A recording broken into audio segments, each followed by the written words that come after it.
Hey y'all, I want to jump on here right quick tonight and show y'all a recipe that I love to make during the holidays. It's not the holidays yet, but I'm making this for a local bake sale. It's toffee, and it's very easy. It's just 5 ingredients. I've got graham crackers, I've got butter, which I've already started melting by the way, brown sugar, chocolate chips, or you could probably use Hershey's chocolate too, and pecans. The pecans, you could use almonds, sliced almonds, walnuts, whatever your preference is. I've also used coconut, and during the holidays, I think one time we did some chopped up candy canes or peppermint or something like that. So you can get creative with this. I'm actually making a batch and a half because I'm trying to fill up this big jar. So I hope I have enough to do this jar full tonight. This recipe goes pretty good long ways, and it's good to give as gifts. But like I say, this is for a local bake sale that benefits children in need in our area. And just to share a little word with y'all, I do have a note on here that says, when God's people are in need, be ready to help them. Always be eager to practice hospitality. So our hospitality tonight is going to be some toffee. I was trying to think of something different because I know there'll be a lot of cakes and cupcakes and cookies and things like that. So, and toffee's one of my favorite. It's good with coffee, it's good with wine, it's good with milk, whatever you want it with. It's good crumbled up on top of vanilla ice cream too. So, like I said, this is a recipe and a half, so I'm going to try to give you the ingredients for what one batch is. Normally this would be 2 sticks of butter, and I use salted butter. And once that's all melted, you would add a cup of packed brown sugar. Now this is light brown sugar here, but I'm sure you could use just whatever you had on hand. And you're going to get this kind of warm here because I need it to start bubbling and getting thick and kind of giving that caramel. So you might have to keep it stirred a little bit. But normally, I had already jumped on here and started melting this butter. Normally while my butter is softening and melting, that's when I would go ahead and lay out my graham crackers. And as you can see, I've just laid them on a sheet. I do have, let me show you. This is something I had never bought before. Reynolds cookie baking sheets. It's just parchment paper sheets.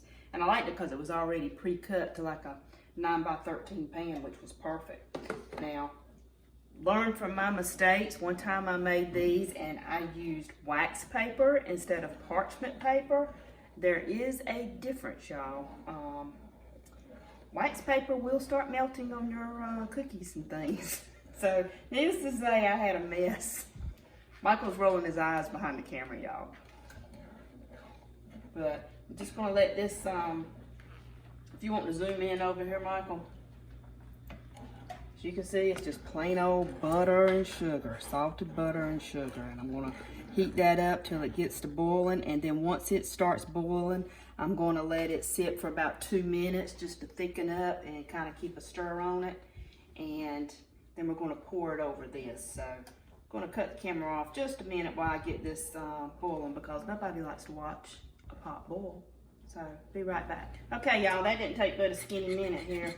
As you can see, it's already started boiling, and you can see how it's thickened up. I did break out my wire whisk here because the butter and brown sugar act like it kind of wanted to separate a little bit. So I just broke my whisk on out so that I can kind of get that together good. And I think I can go ahead and cut that off. But you can see how it's thickened up. Not like the consistency of caramel, but. So now, just gonna kind of drizzle this over. See if I can get half the mixture in here. Let me save some for this other pan. And then I'm gonna go back and spread it out, get a little even as much as possible. Oops, I might need a little dot there and a little dot there. I hope I got enough. I hope I got enough.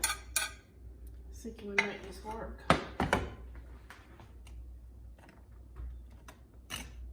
had to work with it kind of quick too before it starts getting hard.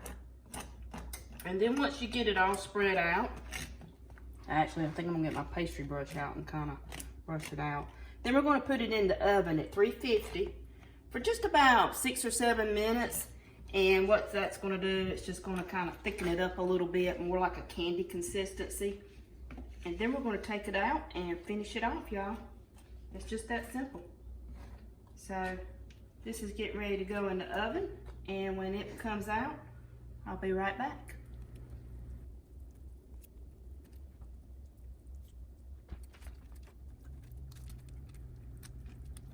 Okay, y'all, this has been in here about 8 minutes or so. So we'll get it on out. Just as you can see, that mixture kind of got good and melted and thickened up.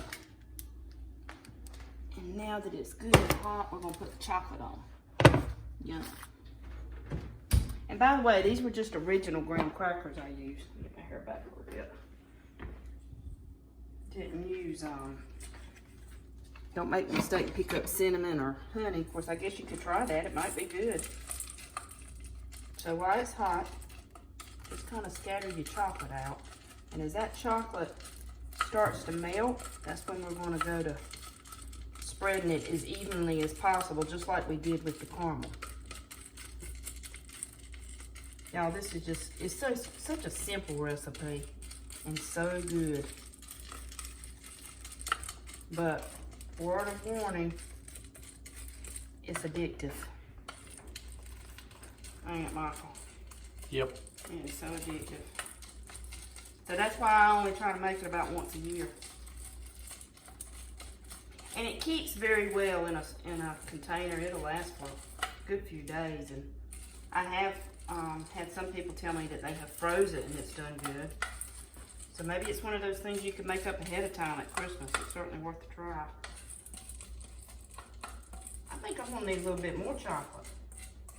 By the time this goes to melting,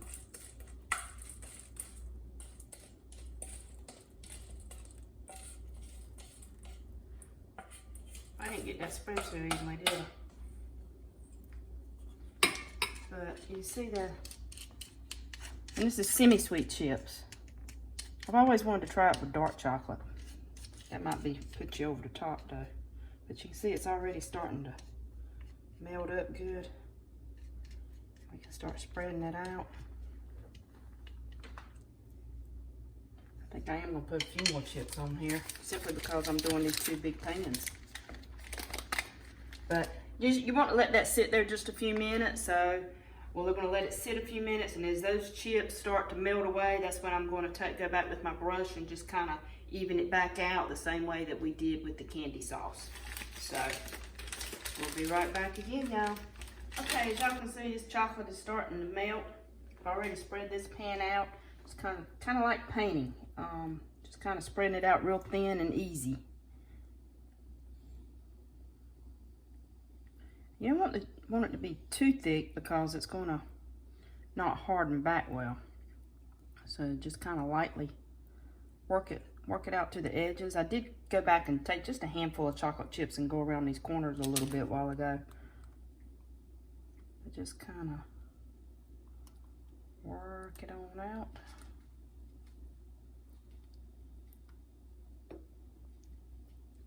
It don't have to be perfect. And when you get ready to break these up, they're going to be in all different sizes and shapes anyway.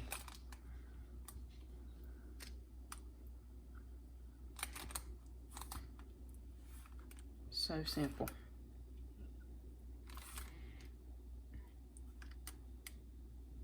Yeah, don't that look good and rich? That'd be good with a cup of coffee in the morning, wouldn't it?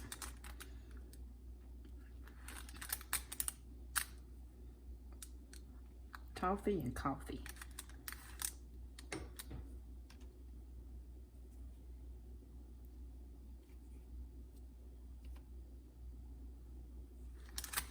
Let's see if I can turn my spoon a little bit and work on to the edges here.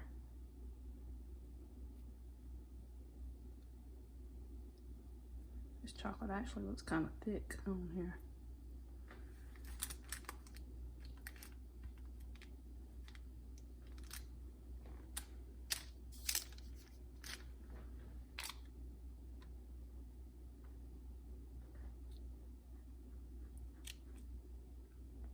that's gonna be about right.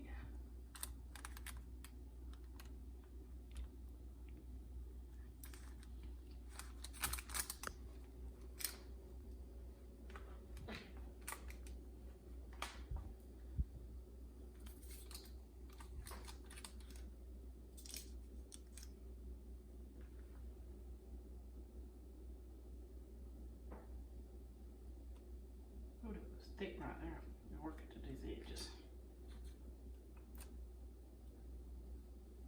There's a spot I missed. Alright. We're ready for that last layer. Now, you can just use regular pecans out of the bag or out of your freezer, whatever you got. Personally, when I'm doing stuff like this, a little tip, I like to take my pecans and put them in the oven for a few minutes with a little bit of salt. It just gives them a good little, just a good roasted flavor. And if I was making this for myself, I would be adding toasted coconut to it. But not everybody likes coconut like I do. I love it. So we're just gonna do pecans. And again, this was just 5 simple ingredients.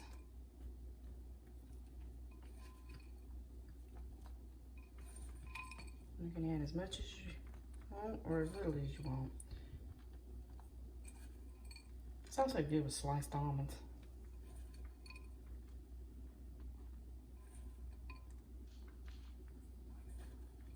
These pecans have just a little bit of salt in them, so it's going to give it a good little sweet, salty flavor, maybe. I think we'll add a little bit more. And once we're done with this, I'm going to let it sit and cool. It's going to have to cool for a right good while. This recipe is very quick, except for the cooling process. It does need to cool a good while before.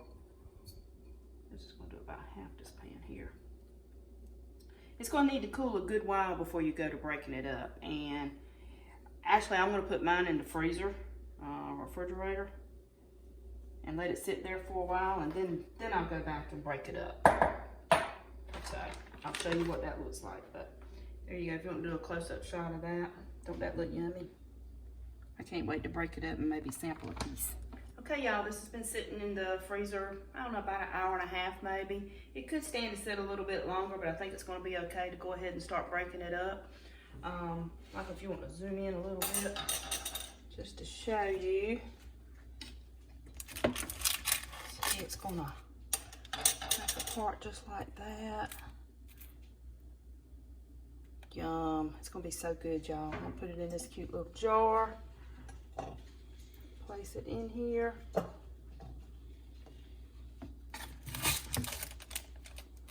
might have to save a piece for myself. Maybe that little piece right there. But anyway, y'all, I hope you enjoyed this video. If you are one of my local viewers and you're watching this, and it's not too late, this is going to be for a bake sale and auction to benefit local children. It's called All the King's Children, and it will be online, Facebook live bake sale.